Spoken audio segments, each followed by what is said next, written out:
বংগ বিভাজন কোন তাৰিখৰ পৰা কাৰ্যকৰী হৈছিল? উত্তৰ 16 অক্টোবৰ 1905 চন।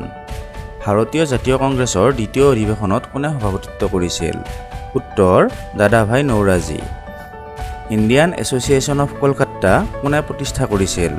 উত্তৰ সুৰেন্দ্ৰনাথ বেনাৰ্জী। ভাৰতীয় জাতীয় কংগ্ৰেছ কোনে প্ৰতিষ্ঠা কৰিছিল? উত্তৰ এলেন অক্টোভিয়ান হিউম। 1905 চনৰ বংগভংগৰ পিছত ভাৰতত কোনটো আন্দোলন আৰম্ভ হৈছিল? উত্তৰ স্বদেশী আন্দোলন। ইণ্ডিয়ান এছ'চিয়েশ্যন অফ কলকাতা কিমান চনত গঠন হৈছিল? উত্তৰ 1876 চনত। ভাৰতৰ মাৰ্টিন লুথাৰ বুলি কাক কোৱা হয়? উত্তৰ স্বামী দয়ানন্দ সৰস্বতী। শ্ৰী অৰবিন্দ আশ্ৰম ক'ত অৱস্থিত? উত্তৰ পণ্ডিচেৰী। ভাৰতবৰ্ষৰ লৌহ মানৱ বুলি কাক কোৱা হয়? উত্তৰ চৰ্দাৰ বল্লভ ভাই পেটেল।